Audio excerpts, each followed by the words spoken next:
भारत में वैसे तो कई सारे मंदिर हैं जो अपनी अपनी मान्यता के लिए जाने जाते हैं, लेकिन इनमें से कुछ मंदिर ऐसे हैं जिनके दर्शन मात्र से ही इंसान को मोक्ष की प्राप्ति होती है।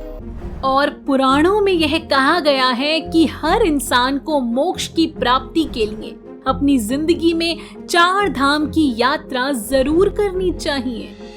वैसे क्या आप जानते हैं दोस्तों कि भारत का राज्य उत्तराखंड, जो देवभूमि के नाम से भी प्रसिद्ध है, उसे लेकर यह मान्यता है कि इसे स्वयं भगवान भोलेनाथ ने बनाया है। यहाँ तक कि उत्तराखंड के हिमालय पर्वतों में भगवान शिव वास करते हैं। इसी वजह से उत्तराखंड को देवभूमि कहते हैं। लेकिन इसके पीछे एक और कारण यह भी है कि यहाँ पर शिव जी का प्राचीन और भव्य मंदिर है, जो कि छोटे 4 धाम यात्रा का एक महत्वपूर्ण हिस्सा है। जी हाँ दोस्तों, हम बात कर रहे हैं भगवान भोलेनाथ के मंदिर केदारनाथ की। आपकी जानकारी के लिए बता दें दोस्तों कि उत्तराखंड में 4 तीर्थ स्थलों यमुनोत्री, गंगोत्री, केदारनाथ और बद्रीनाथ के एक छोटे सर्किट को ही छोटा 4 धाम कहा जाता है।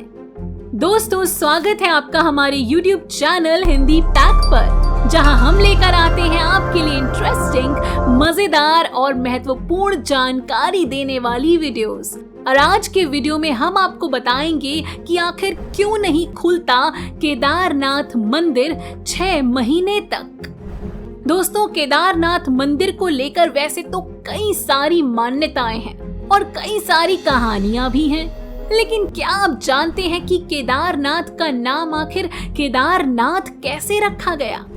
दरअसल दोस्तों, केदार खंड की कथा के अनुसार नर नारायण की आराधना से प्रसन्न होकर भगवान शंकर प्रकट हुए और उनके प्रार्थना अनुसार ज्योतिर्लिंग के रूप में सदा केदारनाथ में वास करने का वर प्रदान किया।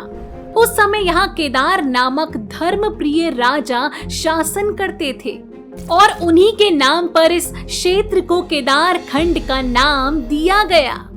और दोस्तों, राजा केदार भी भगवान भोलेनाथ के परम भक्त थे और अपनी भक्ति के अनुरोध पर ही उन्होंने भगवान शिव जी से कहा कि वह उनके क्षेत्र केदार खंड के रक्षक बने। और जैसे ही आपको पता है कि भगवान भोलेनाथ अपने भक्तों की हर बात मानते हैं, तो उन्होंने राजा केदार की यह बात भी मान ली और वह क्षेत्र के रक्षक बन गए। और इसी वजह से भगवान शिव को केदारनाथ के नाम से भी जानने लगे। केदारनाथ के नामकरण की एक और कथा स्कंद पुराण में भी है। इसके अनुसार दैत्यों से अप्रसन्न होकर देवताओं ने यहाँ भगवान शिव की आराधना की, जिससे भगवान शिव बैल के रूप में प्रकट हुए और देवताओं से पूछा कि केदारयामी अर्थात किसको फाड़ूं? इसके बाद भगवान शिव ने असुरों को अपने सींगों और खुरों से पीटकर मंदाकिनी में फेंकना शुरू कर दिया। इस स्थान को केदारयामी शब्द से केदारनाथ कहा जाता था। केदारनाथ को लेकर एक और कहानी यह भी है कि महाभारत के युद्ध के बाद पांडव युद्ध में अपने रिश्तेदारों को मारने के पाप से मुक्त होना चाहते थे। इसके लिए वह भगवान शिव का आशीर्वाद लेने काशी पहुंचे, लेकिन उनसे नाराज होकर भगवान शिव केदार के पास आ गए। पांडव उनकी तलाश में केदार पहुंचे, जिस पर महादेव बैल के रूप में जानवरों के साथ शामिल हो गए। जब पांडवों को इस बात का पता चला तो भीम ने एक बड़ा रूप धारण किया और 2 पहाड़ों पर अपने पैर पसार लिए।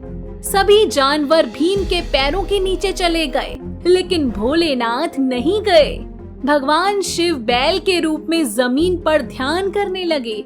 जब भीम ने उन पर झपट कर उनकी पीठ पकड़ ली तो पांडवों की इच्छा और भक्ति को देखकर भोलेनाथ प्रसन्न हुए और पांडवों के सामने प्रकट हुए।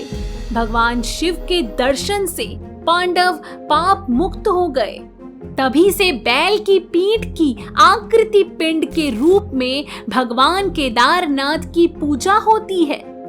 दोस्तों, पौराणिक मान्यताओं के अनुसार काठमांडू में जब भगवान शिव बैल के रूप में प्रकट हुए तो उनके धड़ के आगे का भाग काठमांडू में प्रकट हुआ, जिससे भगवान शिव जी को पशुपतिनाथ नाम मिला।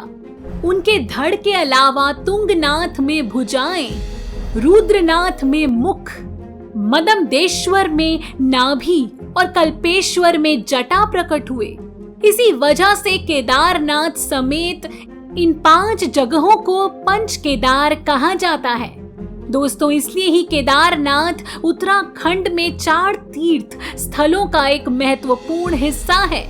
यह 12 ज्योतिर्लिंगों में से एक है। ऐसी मान्यता है कि यहाँ दर्शन मात्र से ही भक्तों के सभी कष्ट दूर हो जाते हैं और उन्हें मोक्ष की प्राप्ति होती है। केदारनाथ का यह मंदिर केवल 6 महीने के लिए खुलता है और बाकी के 6 महीने तक बंद रहता है। कुछ लोगों का मानना है कि इस जगह पर बर्फबारी और यहाँ के खराब मौसम के चलते मंदिर के कपाट 6 महीने तक के लिए बंद कर दिए जाते हैं। मंदिर बंद करने से पहले पुजारी विग्रह और दंडी को नीचे ले जाते हैं। दोस्तों, आपकी जानकारी के लिए आपको बता दें कि यह मंदिर वैसाखी के बाद खोला जाता है और दीपावली के बाद पड़वा पूर्वा तिथि पर बंद कर दिया जाता है। दोस्तों, अब आपके दिमाग में आ रहा होगा यह मंदिर 6 महीने तक बंद रहता है तो इसका रख रखाव कैसे किया जाता है। दरअसल दोस्तों, जब 6 महीने के लिए मंदिर को बंद किया जाता है तो यहाँ पर सबसे पहले तो सफाई की जाती है और सफाई के बाद यहाँ पर एक बड़ा सा दीपक जलाया जाता है और यह दीपक करीब 6 महीने तक ऐसे ही जलता रहता है। और जब 6 महीने बाद मंदिर के कपाट फिर से खुलते हैं तो यह दीपक वैसे ही जलता हुआ दिखाई देता है और इसे देख हर कोई हैरान रह जाता है कि कैसे मंदिर में एक छोटा सा दीपक 6 महीने तक लगातार जलता रहता है, क्योंकि मंदिर के पुजारियों के अनुसार सर्दियों में केदारनाथ के कपाट बंद कर दिए जाते हैं। इस बीच भीषण ठंड के कारण वहां परिंदा भी पर नहीं मार सकता। तो दोस्तों, आपको यह जानकारी कैसी लगी हमें कमेंट करके बताएं। ऐसी ही महत्वपूर्ण और रोचक जानकारी के लिए हमारे चैनल हिंदी पैक को जरूर सब्सक्राइब करें और अगर जानकारी पसंद आए हो तो वीडियो को लाइक और शेयर करें।